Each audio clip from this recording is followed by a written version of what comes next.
Hi, I'm Jason, and I'm Vanilla Hale. With me is Marky. So, spoiler alert, yes, they do that to you in prison.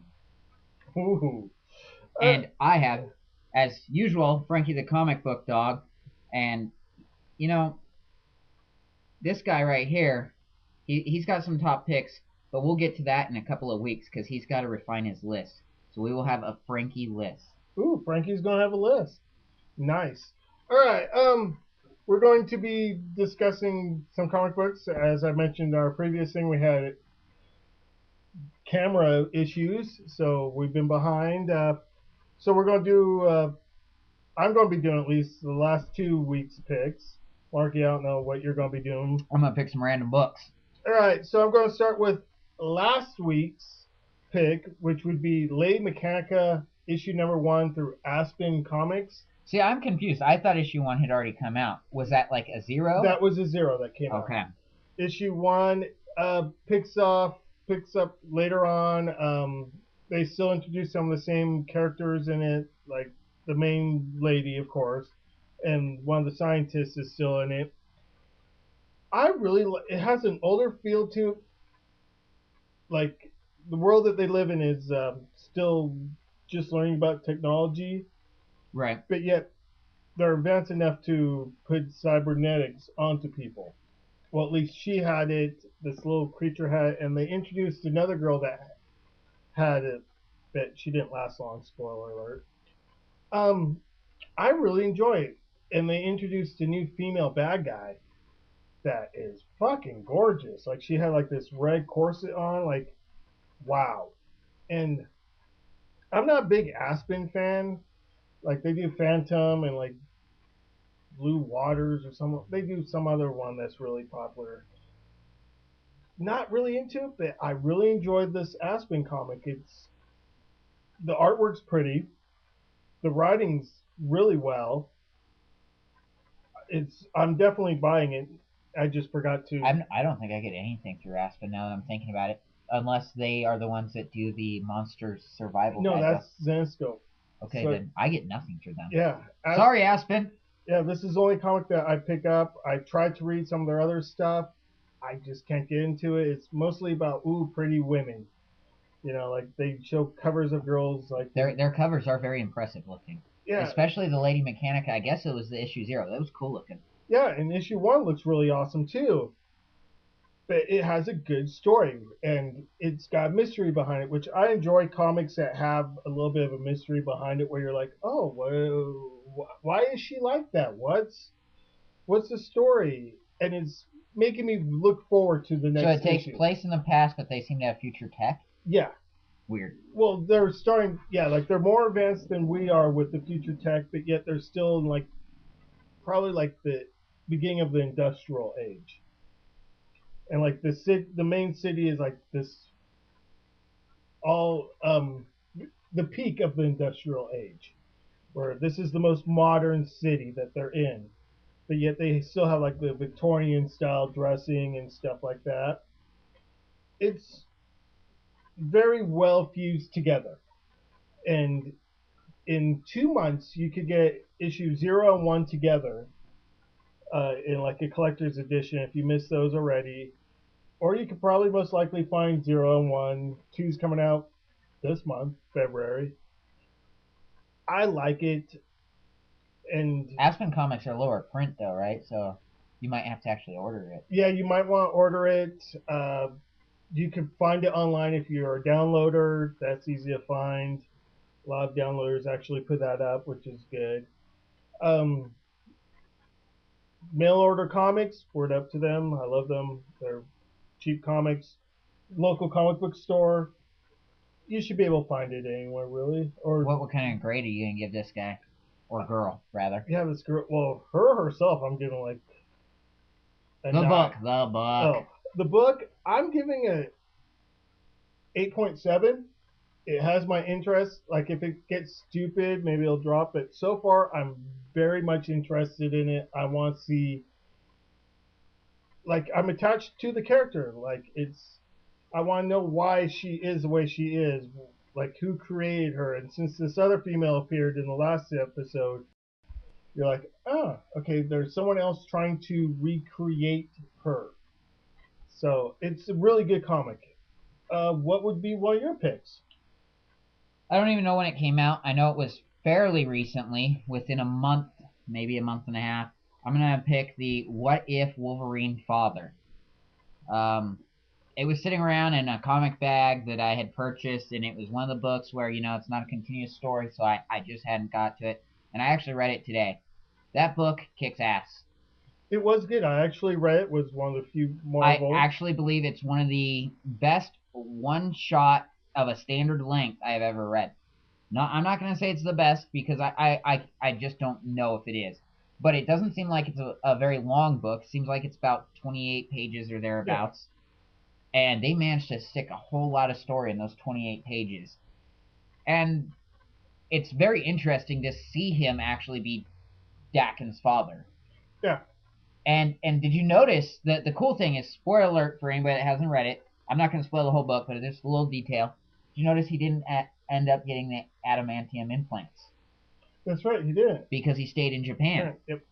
That was cool too, and it was cool.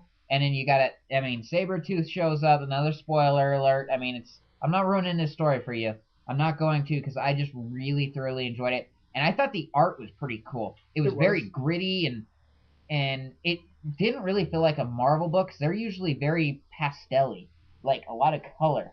And this was kind of, it felt like more like their icon line of art. Mm-hmm. And the second story in behind, I'm sorry, is weak. That what if Deadpool got possessed by whatever? It's pretty weak. Read it. But the what ifs, all of them were pretty decent. There was a Spider-Man one, there was a Siege one, but this one was the top one, and you don't have to read them all. That's the cool thing. Only the second story in the book requires you to get all of them. So you can probably go. The book's it's a little bit older now. They probably put it in their boxes, so it's probably like $4.25 or something. But I mean, you would thoroughly enjoy it. It's something cool to have.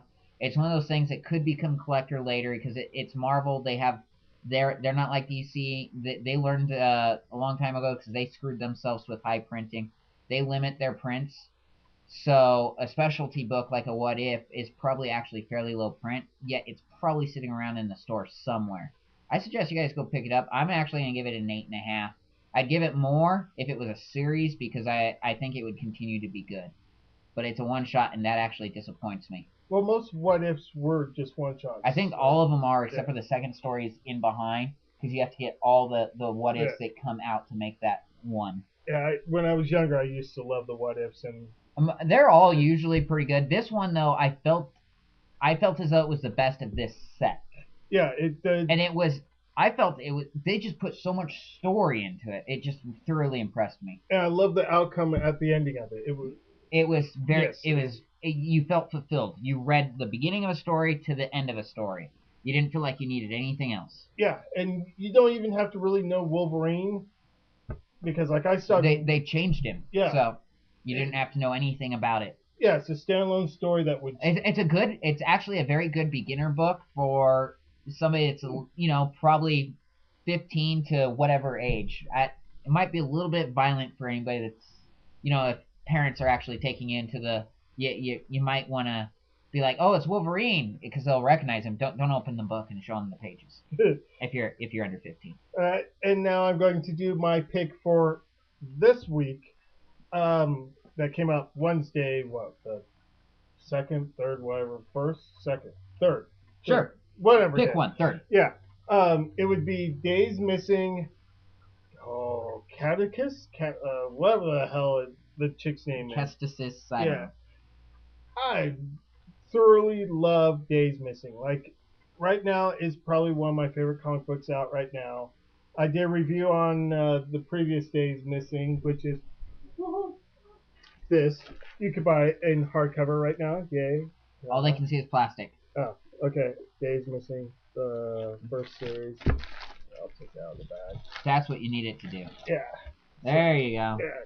So, like, Days Missing. This was the first 6-part series.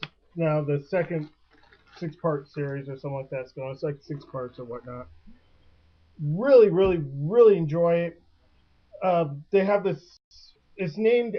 The new series is named after this female that also has powers as he does, although she is stuck on Earth and she feels Earthlings are worthless, that all they want to do is create war and destroy each other, and she's out to stop major events that advance the human race, where he is there to protect events that progress in human events.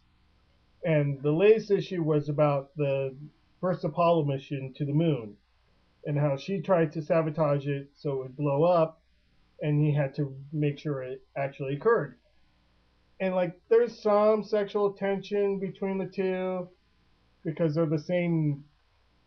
I don't want to say species, but the same. We'll go with culture. Yeah, they had like. I think they're from. Well, he's been around since dinosaur times, but I think they're possibly from the future because it gets like really in depth. You really have to check it out. You could definitely find it online. You could buy the graphic novel for the first series. I found a very small local comic book store. It's 1995. It's through Arcadia, whoever these guys are. Woo, right there. You can't go wrong. Very, very. If you like sci-fi, if you like history, even great, great story. And if you're a loner, because this main guy is a loner, like he knows nobody except for this girl that's now appeared in the comic, you'd like this comic. I'm giving it a 9.5. It's superb. Artwork is beautiful. Storyline is superb, and makes you think. You really, really like thinking about events that occurred in our life. So, Marky, do you have one last pick? I'm gonna just do the one that we try to do on the camera here. I think I did a Jonah Hex one on that one too with the white issue cover, but I can't remember what issue that was, so I'm not gonna bother that one. That was a cool book, and you might see it on the next review. I might just throw it in there to grade it. It was really good. It was cool. But what we're going to talk about is the last issue of the Thanos Imperative. I have reviewed every issue, so I have to review this issue. Yeah. It was like a one shot or something that takes place after. Actually, it was pretty unique because shoot, now I've already forgot the dog's name. The space dog with psychic powers. We're gonna go with that right now. Antenna thingy? No. This is the one in the fishbowl. Okay. It's told through his point of view, like his perspective, and in his voice, which is weird because like he can't pronounce certain words right and everything. And basically, it's him going around and rebuilding the Guardians of the Galaxy. Apparently, this was all set up by Star-Lord, and it's very cool because you get all the big players. You get Beta Ray Bill, who has basically he's got Thor's powers. You get the Silver Surfer. You get Gladiator. You get all the big guns. You know the big space superheroes, and basically that he's trying to get them to be the new Guardians. I'm not going to tell you the outcome. I don't want to ruin the whole story, but it's pretty cool, and it leads into another miniseries from what I understand, and it looks like they're going to put it out, which makes me happy because it's kind of the only outer space sci-fi novel that There Marvel is has. And Nova's going to be in it. Well, at least the cover had Nova in it. Yeah, they talk about Nova in it. I'm still very sad. If Nova doesn't come back, Marvel, I will find you. I will find you and I will hurt you. All right, enough threatening, people. Back to the review. I'm gonna go ahead and just give it. I thought the voice was so cool and unique that I'm gonna go. I'm gonna give it an 8.5 also because the story wasn't quite strong enough for me to give it a 9. But the voice was just so cool and unique. It's got to be a higher grade book just because it feels like Marvel broke out of their standard soap opera. Here it is. Here it is. They just got direct to the point and they used a unique voice to do it. Cool. Well, that's it for that. We'll do another issue sooner or later, maybe tonight, who knows. So have a good one, guys. Leave comments, add us as friends, subscribe. Yay!